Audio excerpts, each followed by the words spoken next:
So, is it a good time to open an English school? That's the question today. Yeah, there's a lot of different answers to that. First of all, it depends what city in Japan you live in. If you're in a growing city with lots of young families, then yes, it's a good time. If you're in the countryside with a lot of elementary schools closing down and a lot of young families are moving away, then no, I would say it's not a good time. Because kids are the market, right?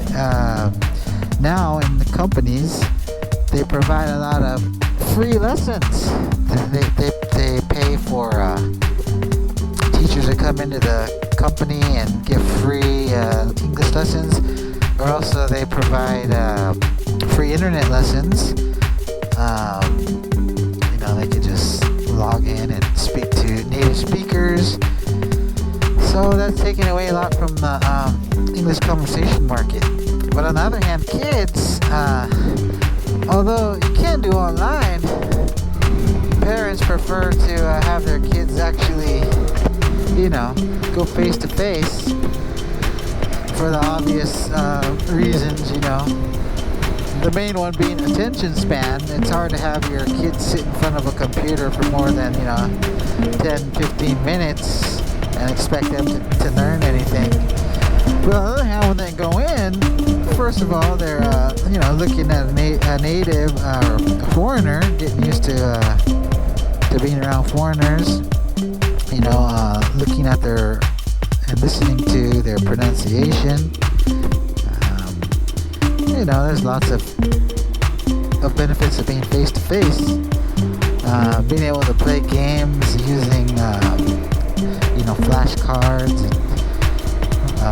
rule like toys. Picking up like a fake piece of fruit or something, and I'm not putting that online, but for young kids, it's more challenging.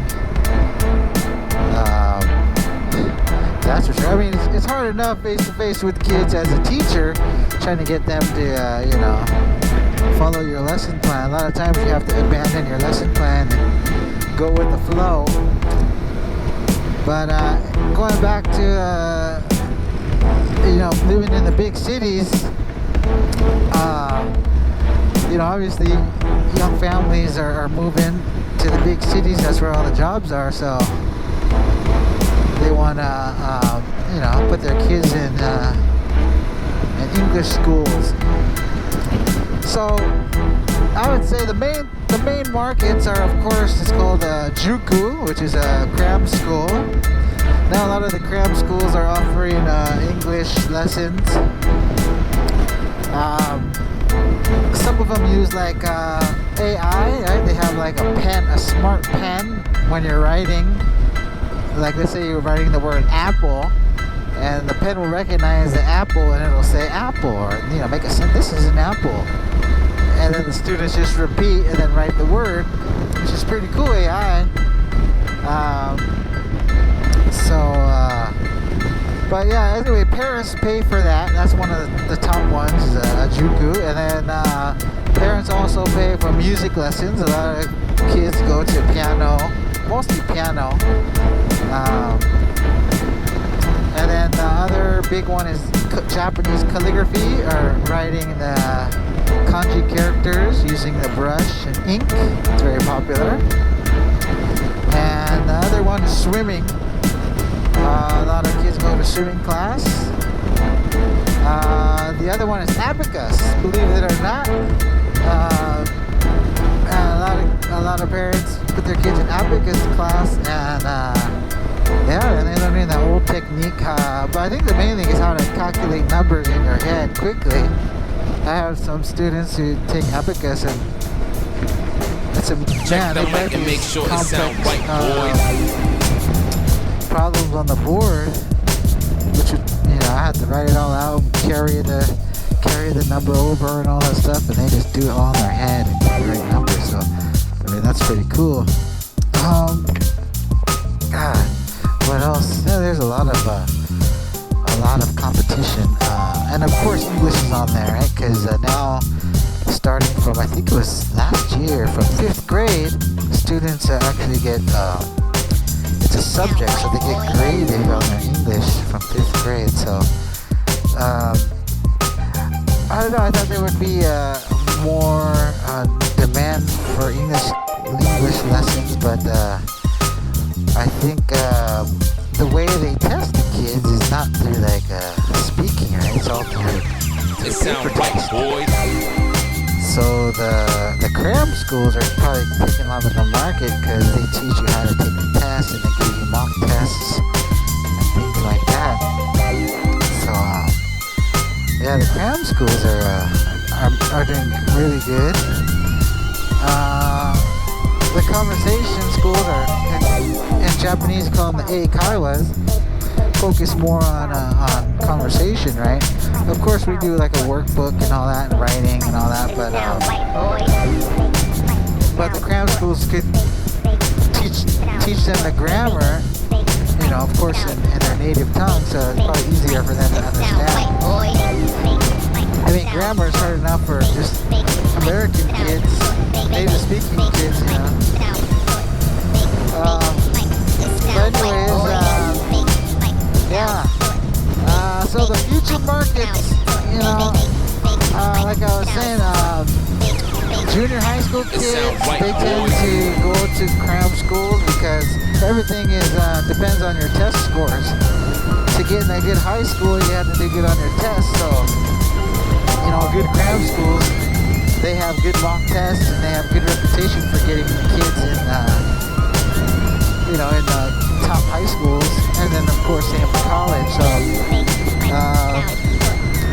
parents who are more internationally minded and more business minded, they understand that a paper test is not the same as being able to listen and to speak. So you know, those parents tend to keep their kids in English It sound right, conversation for the benefit of their future, being able to have the listening skills of you know, native speakers.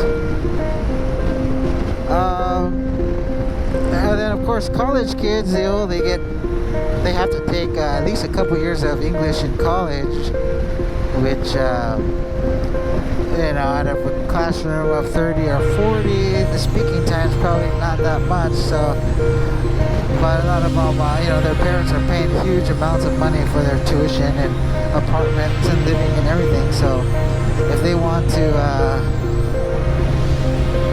take English class, they gotta probably have a part-time job, come out of their own pocket. So, occasionally we'll get a college student come in. So that leaves the other market, like housewives, which that market's kind of dried up because, I don't know, they could go online and get a cheap lesson. I don't know about bigger cities.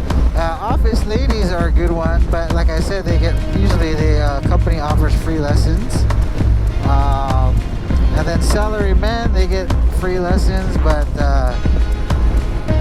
you know, the more ambitious salary men that have international companies, they'll come to after work and study English, try to improve their listening and speaking skills. So occasionally you'll get your retiree come in, and then it's like a hobby, and you know, they come for maybe a year or two, and they like to just chat, have cake, and mostly speak Japanese. So that leaves the main market is just kids. So if you're planning on opening up an English school in the future, you definitely want to focus on a market where there's a big kid population, you know, young families. And then hopefully if you get them in like kindergarten, and they can stay with you for all the way through 6th grade, and that's ideal. But what you want to do is when they're around 5th or 6th grade, realize that once they, you know, graduate elementary school, chances are they're going to move on to a cram school. So if you don't plan ahead, you'll be left with you know,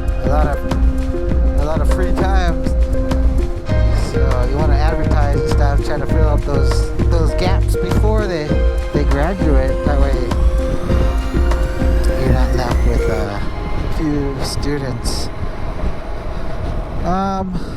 And then with the coronavirus, I really thought we would be impacted more. A lot of our students they still came. Of course, we all wear masks, but some students decided to take like 1 or 2 months off, wait till things kind of cooled down, came back. And then once the cases increase again, they take another month or 2 off. So that kind of affects your income.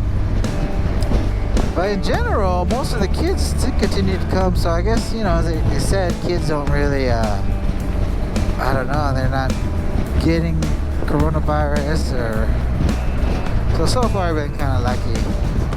But man, I could see how that could really, if you're not ready to go online immediately, and your students too. I had a couple students, we tried to go online and they couldn't hook up to the Zoom lesson, so they have to be ready on their end too. But some students didn't like it, it's just, it's not the same. They're paying for face-to-face lessons, so. But yeah, it's kind of difficult. It's more challenging, so you gotta kind of have a good curriculum for your Zoom, your online lessons, right? Okay, but yeah, if you're thinking about opening up a school now, I would say definitely, go to a growing city. And oh yeah, there's the other question too. Like, should you rent a space or do it out of your house? If you have a nice big house with a parking, very important. You gotta have a nice parking spot. And you got a good location. You could save money on rent, but location. That's everything. And you could advertise and everything, but if they have trouble finding your place, it's going to be hard to get students to come. Now, on the other hand, if you find a reasonable rent place in the city on the main road, it's definitely worth it, because just a few students will pay your rent, and then anything after that will be, well, I don't want to say profits, because you still got to pay all your bills and stuff, but increase your gross income. So, and it is costly to get in at first, to get a little place. But now places are probably desperate, man. There's a lot of empty places around easily. The good thing about English school is it's easy to flip it to make it English school. All you need is like a whiteboard, a table, chairs, make it look nice, keep it clean, and then, if people see it, they'll come. Especially if moms want to bring their kids to study English, so try that. But yeah, we don't know how the future is going to be with English, especially with AI and everything.